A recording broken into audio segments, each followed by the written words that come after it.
Coming up, we will be on location at Advanced Hearing Healthcare in Lorton and Arlington, Virginia, discussing advances in hearing care and how they can help restore your hearing and regain the quality of your life with two of this region's top audiologists, Dr. Maria Sakelaridis and Dr. Scott Lanford.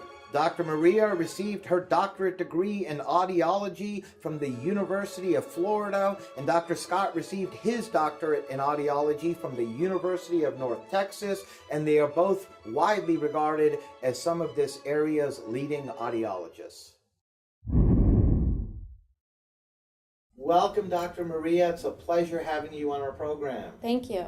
We've got a lot to talk about today. We've got yourself, we've got Dr. Scott joining us a bit later, not to mention a few patients talking about their experiences. But I wanted to begin, Dr. Maria, by basically asking you regarding the advances that have taken place in hearing aids and hearing care recently. And I wanted to ask if you can please tell us what some of these advances are and how we can benefit from them. I love advanced technology, and I'm very excited to say that we have hearing aids that are actually in communication with each other now. There are computer chips that are very, very fast and in their processing of sound. We are able now to connect into electronic devices. And thus, the connectivity between hearing aids and everything else, we're able to hear better in background noise listening situations. We're able to focus on localization of where the sound is coming from. We're able to connect into closed loop systems where they're in places of worship, in places of bus tours, for instance, so people can actually connect now with their hearing aids. And I think one of the most recent technological advances is personalization of sound, sound quality, and that's been only within the past few months, actually, because we can actually personalize how the patient actually wants to hear, whether it's a fullness or roundness to the sound, or whether it's a sharp and distinct sound. Very interesting. So all made possible through, as you just said a few moments ago, advances in technology. That's correct. Now, what type of hearing problems do these hearing aids address or can correct? I believe that hearing aids can address most hearing problems. 90% of the patients that come through our door can be helped with amplification. The other 10% may be a medical issue of some kind. So mostly all hearing loss. Now, how would someone know if they're suffering from hearing loss? That's a very good question. Most of the people that come into our office do not recognize that they have hearing loss. Hearing loss is a very invisible type of communication. One of the things we tell people is to listen to their family and their friends and what they say, because that will give the first instance that they're actually having a problem with their hearing. One of the things could be that they hear but they don't understand, or people are mumbling, or they're turning up the television louder than normal. Or they just don't like to go into social situations anymore. So a lot of these factors are involved with hearing loss, and a lot of people may be depressed, there may be anxiety, there may be frustration in their life, and not even realize that they're actually having a hearing problem. My goodness. And what would you say, Dr. Maria, are some of the most common causes of the hearing loss? One of the most common causes of hearing loss is actually noise-induced hearing loss, and that has been researched by NIH. So noise-induced hearing loss, a lot of our baby boomers that are coming into the picture now have had iPods or iPads that have really destroyed their hearing in the long term. And military noise exposure, firearms, etc., all of those kinds of things. The second most common would be the aging process. So as one goes through life and gets older, as you just touched on here with the second major cause, there is an inevitable amount of hearing loss that we suffer from. Yes. And once it gets to the point where you just said it distracts us, we can't understand, or we just can't quite make clear to us what someone is telling us. At that point, you should really go to an audiologist and have it checked out. That's correct. It's a very, very gradual thing that comes up. So we're able to turn up the television. We're able to ask people to repeat things. And a lot of people that come into the office, even if they think they have hearing loss, they don't know to what extent they are experiencing it. Okay. Well, that's certainly good to know. We're now going to meet some patients of advanced hearing health care. Welcome, Elliot. It's a pleasure to have you on our program. I'm really glad to be here. We always appreciate it when patients take time in their busy lives to come down and share some of their experiences with us. And on that note, Elliot, I'd like to begin, if I may, by asking you if you can please tell us what brought you here to Advanced Hearing Healthcare. I came here because I, over a period of time, began to realize that I was having some hearing loss. Could not hear in the restaurants during business conversations. Couldn't hear my students out in the field while we were teaching photography. It became a point where it was almost a disservice to the people around me because I had to keep asking for repeats of conversations because I just couldn't hear them. Yes, indeed. I can see how that clearly was affecting your life. You're talking about the quality of life, not being able to even hear folks, having to re-ask 2 or 3 times questions.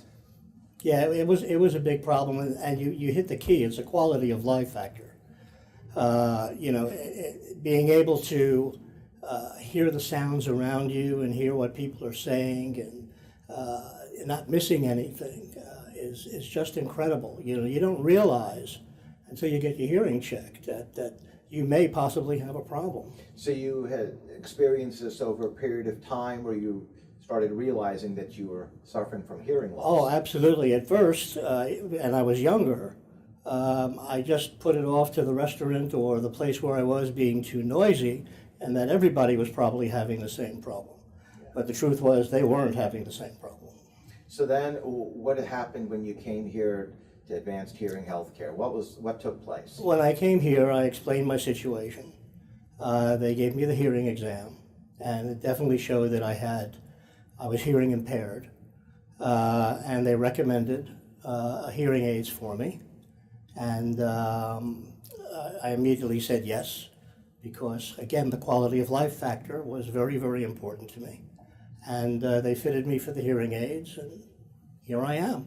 And how happy are you with the hearing aids? Overjoyed, absolutely overjoyed. I'm hearing sounds that I haven't heard in years. I commented to my wife just last night. I never realized where we live, which is kind of like a bird sanctuary. Suddenly I was hearing all of these birds, which I haven't heard in a very long time. It was just incredible. So it really makes a big difference. Well, I'm so happy to hear that, Elliot. You don't have to re-ask, what did you say anymore, I That's take right. it. Right? That's correct. I hear you perfectly. That's great. And you know what? I'm looking at you and I don't even see you having the hearing aid in. Oh, no, you can't tell. They made them so small today. They're so technically advanced. They're all computerized. It's stereo. It works off of Bluetooth. I can link directly into my iPad through a little device that normally hangs off my neck. So whatever sounds are on the iPad or on my phone, they go directly into the hearing aids. So they're very, very clear. And I'm about to buy a little Bluetooth device that goes near the television set. So it'll be even better. Well, that's wonderful, Elliot. And lastly, before I let you go, for all the folks out there that are watching, what would you tell them about your experience here, not only with the doctors, but also the staff as well? Oh, I go to a lot of doctors. I'm 70 years old, so I make my trips, on a normal basis. And I got to tell you, the care that they gave me here, the concerns that they had, everybody just took really good care of me. I'm impressed with their operation. Well, that's great to hear. And on that note, I'd like to thank you, Elliot, for joining us, being a guest on our program. Thank you for having me. It was our pleasure. Willa, it's very nice to have you on our program as well. Nice to be here. I wanted to begin by asking you what problem or hearing problems were you experiencing, Willa, that brought you here to the folks at Advanced Hearing Healthcare? Okay, I was at church and I could hear the minister, but I could not understand her. So I knew I had to get further help. Oh my goodness, so it was to the point where you really couldn't hear folks too No, well? I could hear them, but I couldn't understand what they were saying. And how long were you experiencing that particular problem? Probably several years. And it just gotten worse over a period of time? Yes, yes.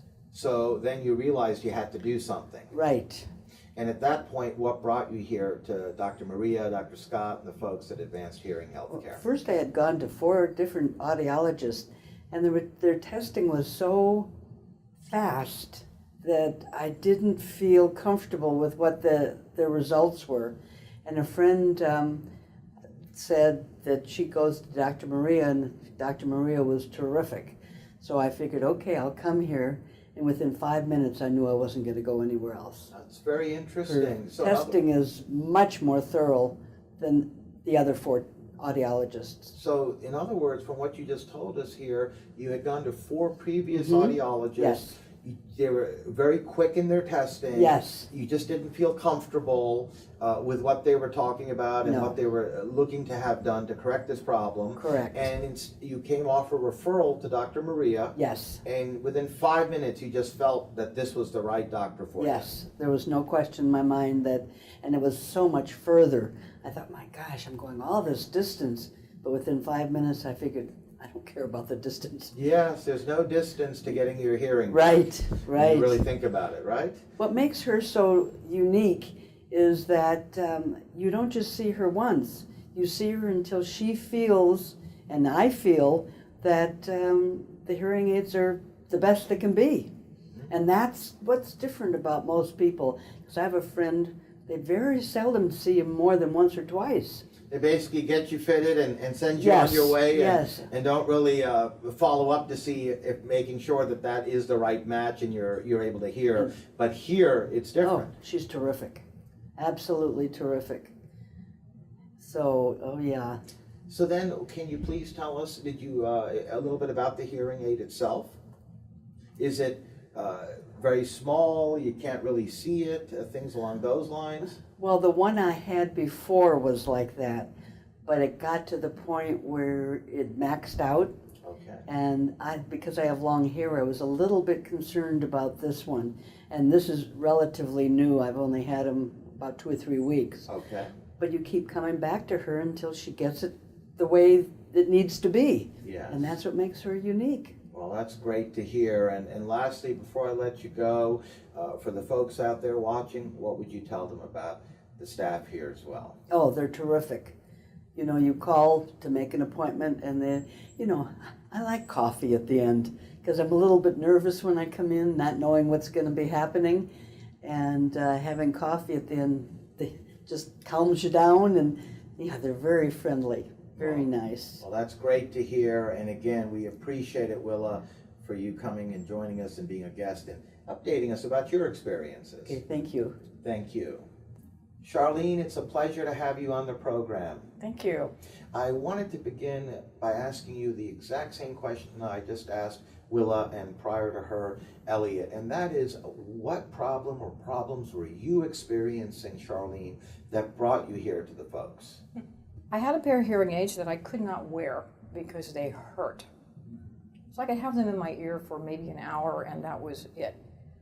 I realized that I was quickly becoming a hermit. I was avoiding person-to-person contact because I was having trouble understanding people. Sure. I was extraordinarily frustrated with the audiologist that I was seeing at the time.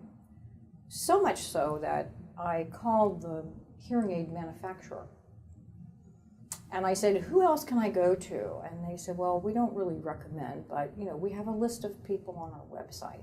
Went on the website and I found Dr. Maria, selected her only because she was close to my house.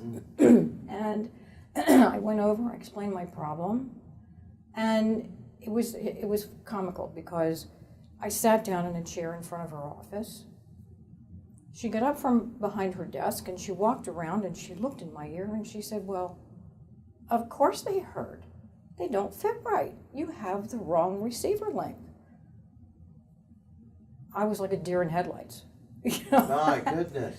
So she fixed it, and I could then wear those hearing aids, you know, for an extended period of time, and I, you know, quickly became a little bit functional again. So it was fabulous. So your quality of life obviously was affected prior to this correction. Absolutely.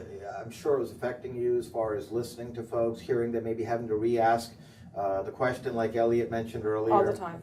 All the time. And what I did was I started to avoid people because of that, you know, which is not healthy. No. And you obviously experienced this loss over a period of time, I take it. Yes. You're getting progressively worse until you had it corrected. Yes, although I will tell you that I think, you know, wearing hearing aids, if you have a hearing loss, it can, I don't know that it prevents you from getting further hearing loss, but I think it can slow that process down. Very interesting. And for the folks out there that are watching, what would you tell them about the doctors and the staff here? Oh my gosh. Well, if you want quality service and if you want to go to an organization that treats you like a human being, like a member of the family, really, that has the proper selection of instruments that will properly or adequately serve your purposes, this is the place to go. Don't mess around with anything else, because Dr. Maria and Scott know how to program hearing aids, which is key. If you can't program them properly, they're worthless. Yes, indeed. You got to make sure everything is in tune with that particular patient's needs. And I think that's a talent. I really do think that's a talent, and they have it. Well, I think that speaks volumes, no pun intended. I was going to say. Yes. And on that note, I'd like to thank you, Charlene, for joining us and being a guest on our program. It's my pleasure. It was our pleasure having you on. Thank you. Well done. We're now back with Dr. Maria. I must say, all three patients, you brought their lives back, the quality of their lives, not to mention how much they love you all. You really treat them like family here. We do, and I think one of the most important things is to actually listen to them and what they need and what they are trying to tell us, because I think that being an audiologist, that's probably one of the most important things. That's the only way we can find a solution to the problem. Yes, indeed. Now, we're literally out of time as far as our interview with you, Dr. Maria, but I wanted to ask you, before I let you go, you and your practice, Advanced Hearing Healthcare, I understand you have 2 locations in both Lorton as well as Arlington, Virginia, so you're very convenient for a lot of folks in the DC metro area. You have developed a reputation for excellence in hearing care, in patient care, and I just wanted to ask you, what would you say helps separate you and your practice apart from many of the others? Well, thank you. One of the things we have in our practice is called DIAT, D-I-A-T. First of all, we're doctors of audiology, and between the two of us, we've had over 45 years of experience. We've seen over thousands of patients, and we've fit over thousands of hearing instruments. The second part is I, for inclusive. All of our services are inclusive, whether they come in for a programming or a hearing check or a hearing cleaning of some kind. We want people to feel comfortable enough to come back in so that we can make the appropriate adjustments so they're not out there putting their hearing aids in a drawer. And I think that that's very important. We also include batteries for our patients.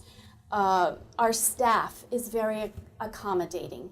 And one of the things we also do is for health insurance benefits, we will submit for the patient on their behalf too. That's a very nice touch there. Yes, yes.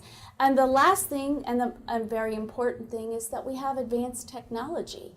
And the advanced technology are leading manufacturers that we use. So you're not going to find these types of manufacturers in the big box stores that are out there.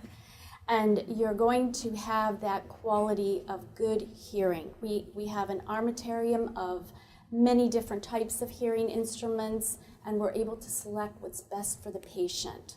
Well, on that note, I certainly would like to thank you for joining us, Dr. Maria, and being a guest. You certainly have educated us, enlightened us on the advances that have taken place in hearing care. Thank you. It was our pleasure. We'd love to have you back on in the future. I'd love to be here. Welcome, Dr. Scott. It's very nice to have you on our program as well. Thank you. Thank you for having us in. Dr. Scott, I wanted to begin by asking you if you can please tell us, how does an audiologist like yourself determine if a patient requires a hearing aid? And I guess the other part of that question would be if they're even actually suffering from hearing loss that would require them to have the hearing aid. So when a new patient comes in, they'll come in and we'll, first thing we do is we sit down and go over case history. And we look at the patient's experience with hearing loss, if they've been diagnosed before. Is this maybe, are we looking to see if there's any hearing loss, what they've been experiencing, if they've been exposed to any noise or any other medical illnesses that could be related to a possible hearing loss.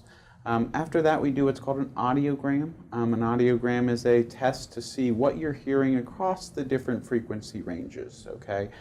So bassy tones to high-pitched tones, and where your individual problem is in finding out exactly what that testing is, okay, and how you respond to those beeps. The next part of the testing is we look at speech and how well the person can understand speech when we correct for their problem. So that way we understand, can get a good idea of how a patient will do with a hearing aid if they pursued that. So that we can look at expectations of what, here's our problem, here's how we can fix it, and this is the results that we can expect. And then we look at, we sit down with the patient afterwards, go over all of the results, and the selection process of a hearing aid is very personalized to the patient. We want to know how what different listening situations the patient's going to find themselves in an average week. And then we select the right technology to fit their lifestyle and their cosmetic needs and their ears. And that's how we go about getting it's a very interactive process, and it's a process that we like to think about it as doing it together. It's a group activity because we all have to arrive at the same place and be very happy about what technology we've selected. Very interesting. It's a very thorough process as well from what you just described. But the end result is the hearing aid for the person who is suffering from hearing loss that is the best fit for that person. Yes, exactly. And speaking of fits, I just wanted to follow up by asking you, I take it based on what you just told us then that each hearing aid is custom fitted. Correct, correct. So not only physically is the hearing aid custom fitted to the patient, whether it's the size of the actual instrument or if it's a custom shell or something like that, it's custom fitted physically, but then the more important part of it is the actual customization and the programming of the hearing aid. So that way that it can work for you when you're with your family in your dining room, or when you're in a meeting at work, or when you're playing cards or with your bridge club. It's meeting the needs of each patient and making sure that the hearing aid is going to maximize their ability in those different situations. Well, that's certainly good for us to know, Doctor. I appreciate you telling us that. And I wanted to also ask you, Dr. Scott, are hearing aids adjusted over a period of time? They are. As a patient grows with the hearing aid and gets used to the hearing aid, there's adjustments in the beginning as you get used to a hearing aid so that we can ease you into the use of a hearing aid. And then there's also adjustments 2 and 3 years down the road as your life changes. Well, the hearing aid needs to change with your life so it can fit those different areas. And also, as the hearing loss, sometimes hearing loss can be progressive. A lot of the times it is. As we age, we get more and more hearing loss. we'll be testing, and we try to test our patients every year so that we make sure that we're always using the most up-to-date information to, again, personalize it to that person. And speaking of down the road, how long does a hearing aid typically last? Well, I would say that the national average right now for hearing aids is about every 3.6 years patients update their technology.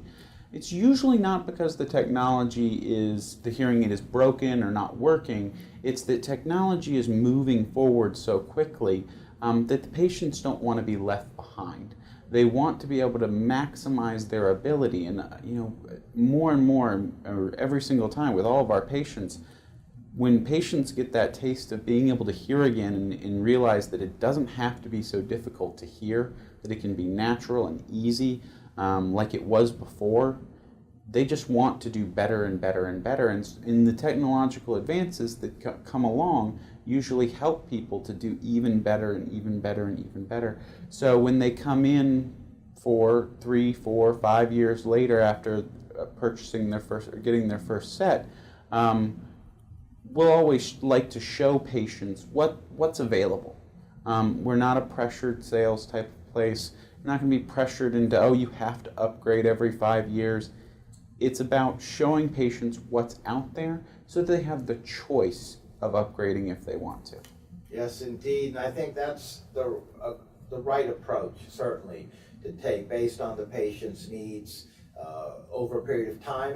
An example that a lot of people might relate to would be like the big screens, the televisions, right? Mm-hmm. The 50 is more than sufficient, but over a period of time, if a 60 or a 70-inch comes available and the prices drop and you can upgrade, there are a lot of people that do those, take advantage of those upgrades. I would take, based on what you just said, for something obviously far more important, which is our hearing, affecting our quality of life. It's good to know that there are options, there are advancements that keep coming through one's life, and they can pick and choose what they want to do with the next step. Definitely. And on that note, I'd like to thank you as well, Dr. Scott, for joining us and being a guest with us. Thank you. It's great having you on.